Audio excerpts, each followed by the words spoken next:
Hi there, this is Dr. Kingston, and in this video, we'll be talking about the peritoneal sac and mesenteries.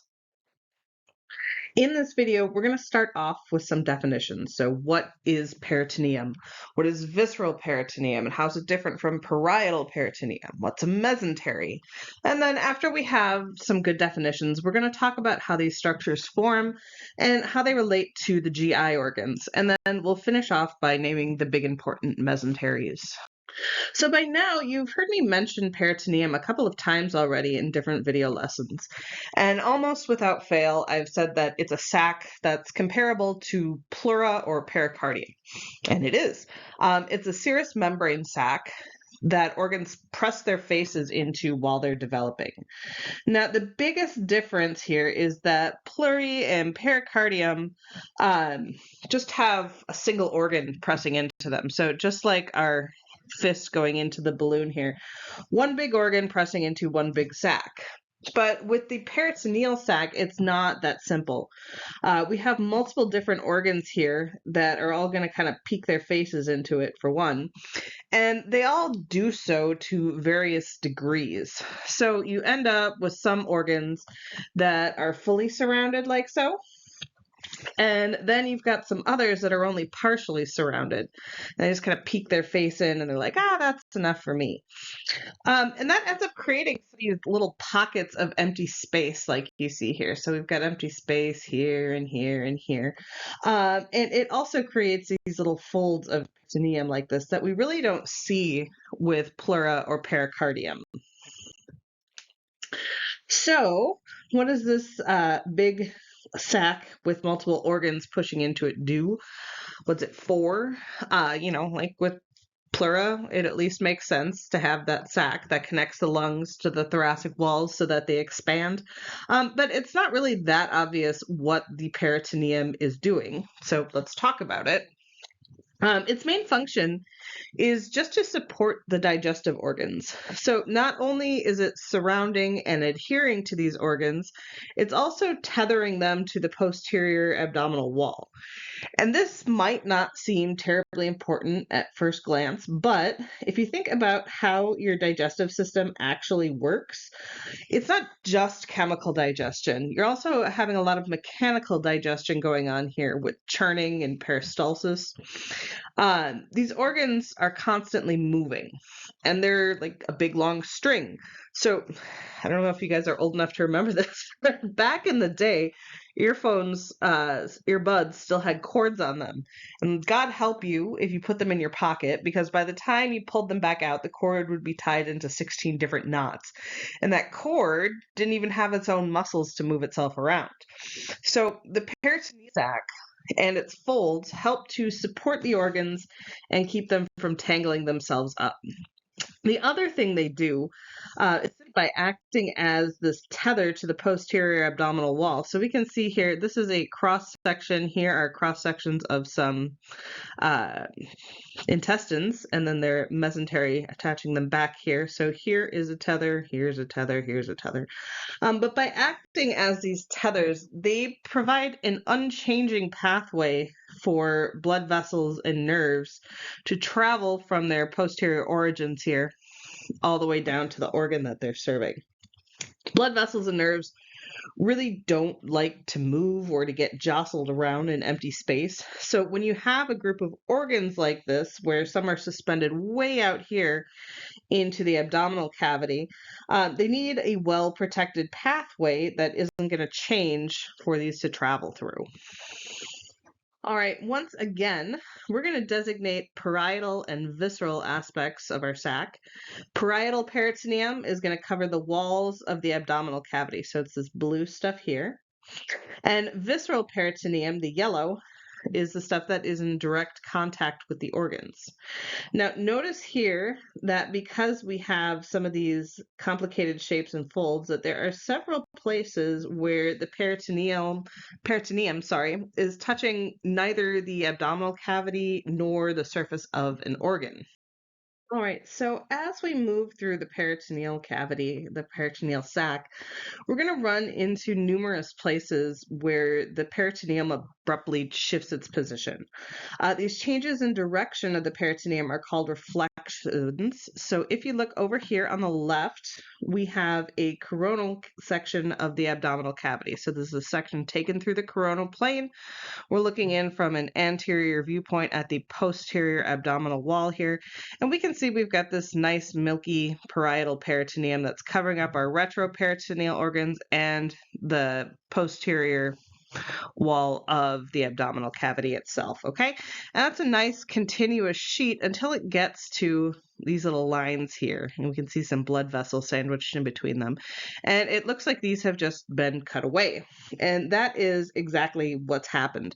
So the peritoneum travels as this nice flat sheet until it gets here. It's going to come up, wrap around something else, and then come back down just on the other side here to make this double fold of peritoneum like so. Okay, you can see a little bit different view of this over here on the right, and I'm going to draw your attention up here. Okay, so we have this nice flat sheet of peritoneum traveling across the anterior wall here, and as it comes upon this little structure here that's hanging down into the wall, it's going to change its direction and then come back down and continue as a flat sheet. Okay, so this piece right here is the reflection, and a reflection like that is going to create a double layer of peritoneum. So you'd have one layer here and one layer there. These folds or reflections are named mesenteries or ligaments. Mesenteries typically connect to the abdominal wall. Okay, so we would see a mesentery connecting to the abdominal wall here. And ligaments tend to connect organ to organ, so like you're seeing right here. Okay, so they all kind of connect to each other. They're not always very separate. In each case, though, you're ending up with a double fold of peritoneum, so 1, 2, and there's probably some neurovasculature and fat pinched in between them. These form, like you just saw, when organs pull out the peritoneum away from the posterior abdominal wall. So here's where we had that flat sheet of peritoneum here, and here is where the organs have pulled it away into that little double fold like that. Okay, so they typically are tethering that organ back to the wall, and occasionally they're also tethering organ to organ. Now, it's easy to forget with all of these terms and complicated shapes going on here that not all organs are even covered by peritoneum. So if you look right here, you can see the kidneys, and you can see some of our big blood vessels here and our adrenal glands. They're also abdominal organs, but they are sitting pretty far posterior to the peritoneal sac.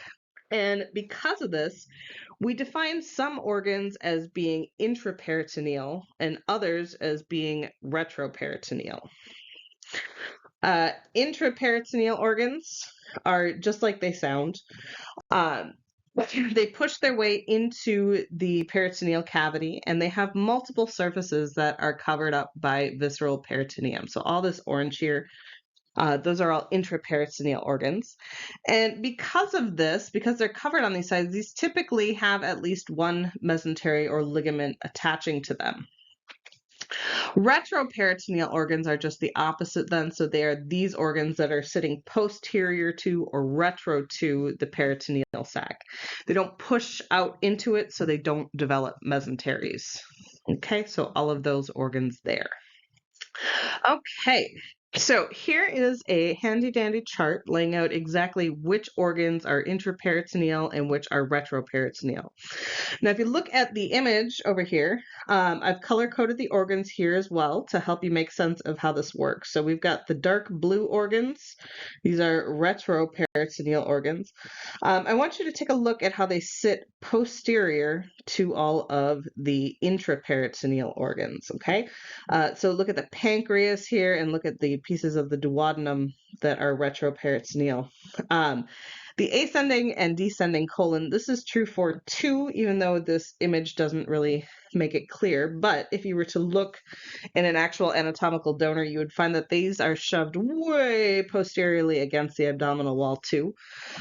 So the rule here is that intraperitoneal organs are always sitting more anteriorly, and retroperitoneal organs are posterior or very close to the abdominal wall. Okay, so let's talk a little bit more about mesenteries, or these double folds of peritoneum that tether our GI organs in place. Mesentery can be both a general term to refer to these double folds of peritoneum, or it can be a proper name that for the one that connects specifically to the small intestine. For right now, though, we're just going to talk about them in the general sense. As we saw a couple of slides back, these occur when the organ pushes into the peritoneal sac and the sac closes up again behind it, leaving that double fold trailing back to the posterior wall. So something like this here. We have our peritoneal sac back here. I'm going to draw right on there. Here's our organ. That's going to push forward, and as it pushes forward, it draws out this peritoneal covering like so, and then that right there becomes our mesentery. Okay. We also sometimes see ligaments instead of mesentery. So a ligament would be something like this thing here, where it is connecting one organ to another. We've also got one here, traveling around an organ like so, okay?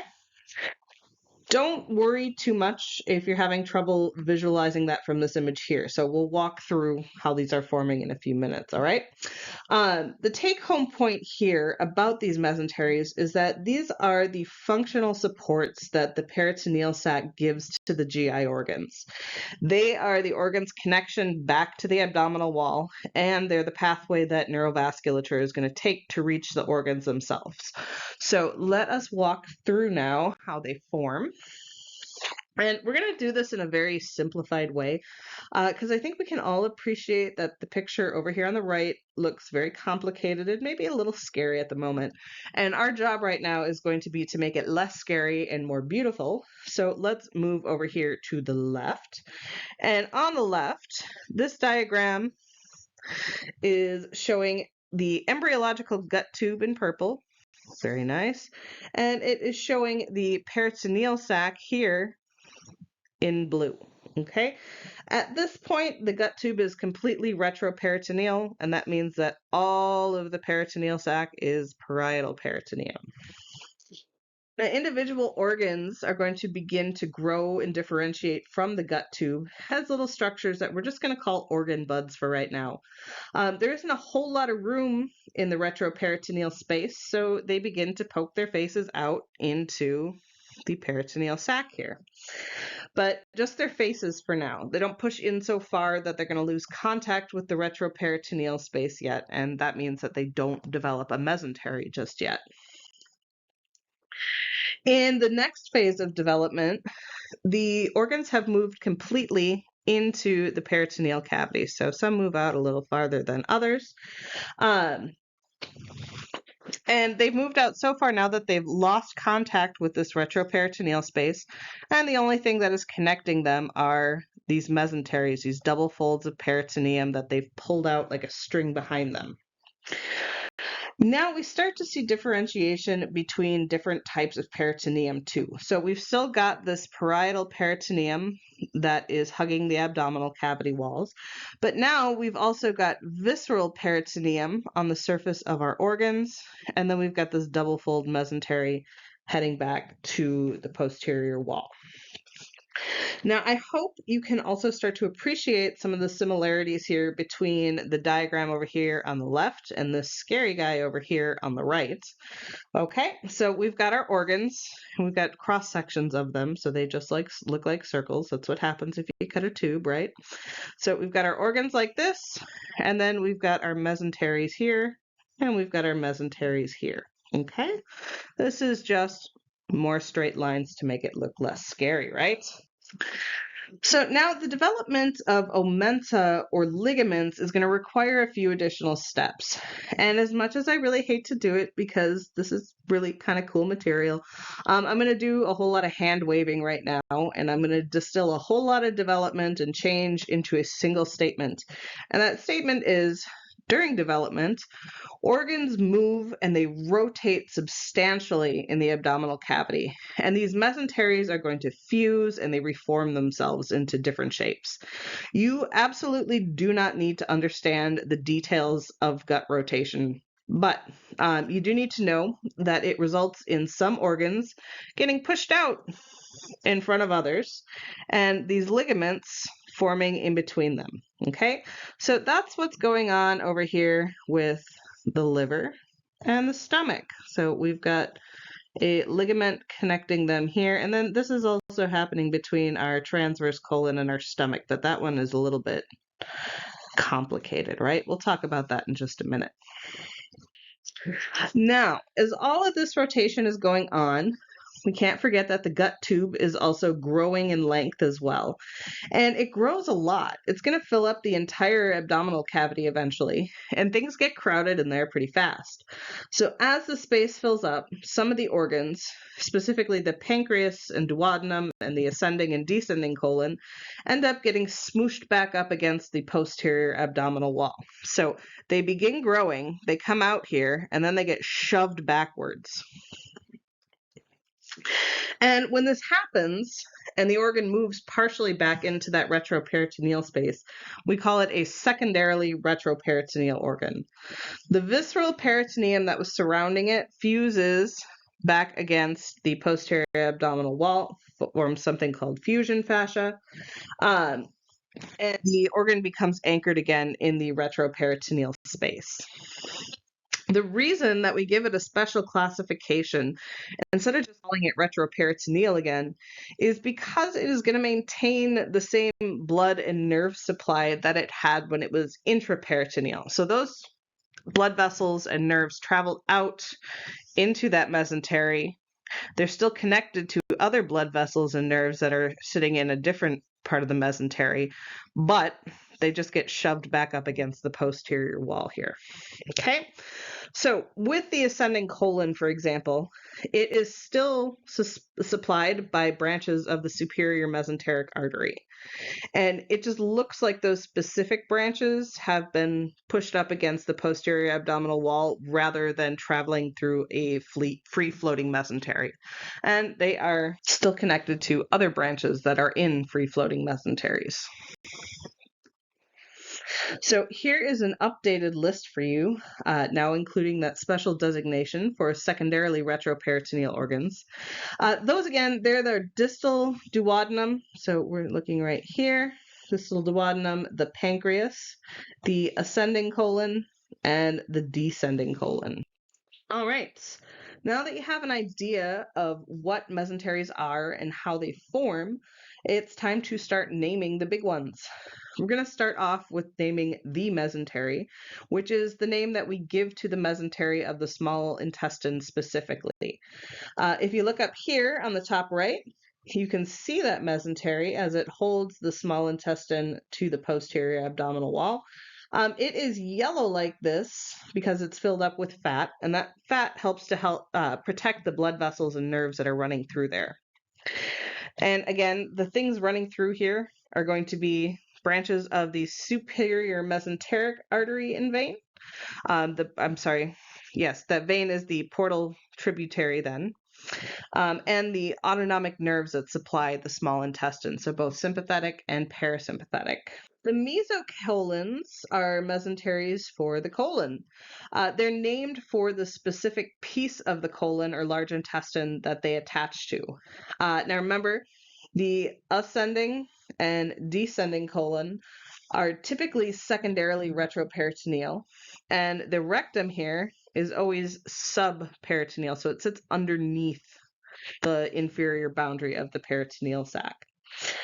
So there are only two places left here that have actual mesenteries attached to them, and those are the transverse colon, which has the transverse mesocolon. That is carrying branches of the superior mesenteric artery, some portal vein tributaries, and the same sympathetic and parasympathetic nerves that supply the organ itself. And then we've got the sigmoid mesocolon supplying the sigmoid colon. And again, blood and autonomic nerves passing through here. This time, though, these are branches of the inferior mesenteric artery and inferior mesenteric vein. Next up is the greater omentum, and the greater omentum is a little bit different from the mesenteries that we've listed off thus far. So the mesentery and the mesocolons are pretty straightforward tethers back to the posterior abdomen. But then, we come and look at this guy, and, well, he kind of looks like just a fatty mess that's draped over all the rest of the intestines here, right? And if we look down here at the artist representation, it's not really much better. It just looks like a giant curtain that hangs down from the stomach. And the best thing is, both of these things are true, right? In Latin, omentum means apron. So here is our happy little apron that hangs down from our stomach. And it actually is attaching back up here to our transverse colon right there. What happens with this, let me grab a pen, is this starts off as just a simple little connection here between the peritoneum of the stomach and the transverse colon. And over time, it is going to stretch itself up and then curl itself back up like so, creating what is actually a quadruple fold. So it has two folds going down, folds over on itself, so then it has four folds as it comes back up. Okay, so we have this four-layered stretched out ligament that now hangs down in front of all the rest of the GI organs like we're seeing in that top picture there. It is carrying all the normal things. So it's carrying branches from the celiac trunk and tributaries to the portal vein and autonomic nerves. But what's special about the greater omentum is that it has a really large number of lymph nodes tucked into it. And these are immune organs, right? So they help to identify pathogens and different infections of the GI tract, and then they can redirect some extra blood flow to them for healing. Now we had a greater omentum, so that implies the existence of a lesser omentum, and surprise, surprise, there is one. The lesser omentum is not as convoluted as its bigger sibling, thank goodness, right? It is just a simple double fold of peritoneum that is going to connect the liver to the duodenum and to the stomach. It has two portions, and they're both named for what they're connecting. So between the stomach, so here's our stomach and here's our liver. Here's that little piece of the lesser omentum. Here we have the hepato for liver, gastric for stomach ligament. And then between the liver and the duodenum, we have the hepatoduodenal ligaments. Okay, most of the celiac trunk branches live inside this hepatogastric portion of the lesser omentum. And the hepatoduodenal ligament is going to contain both the bile duct and the portal vein as they're traveling up here to and from the liver. And finally, we have the falciform ligament. We saw this one very briefly earlier in this lesson where I showed you how the peritoneum folded around this structure right here, right? So it came up like that, it looped around, and then it came back down. This thing here is the remains of the umbilical vein, or that vein that carried in blood from the placenta during development. We say it's obliterated, but I always think that kind of sounds like a bomb went off or something, when really it just means that it has closed up, pinched, closed, and healed that way. Once it's closed up, we call it the round ligament of the liver or the ligamentum teres of the liver. Either one is acceptable. The falciform ligament then is this fold of peritoneum that sits around the umbilical vein. That is going to remain all the way after development here. And we continue to see it connecting the liver up to the anterior abdominal wall, even into adults. Okay, usually when we open up the abdominal cavity, it just ends up looking like a little flap here that's attached to the liver. All right, and now we will finish up here with practice question. Which mesentery contains branches of the inferior mesenteric artery and vein?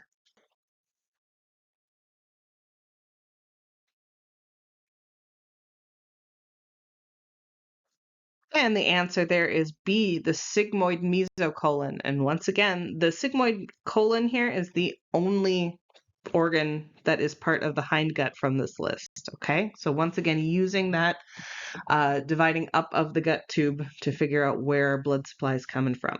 And that is going to bring us to the end. Thank you for joining me, and I will see you in the next video.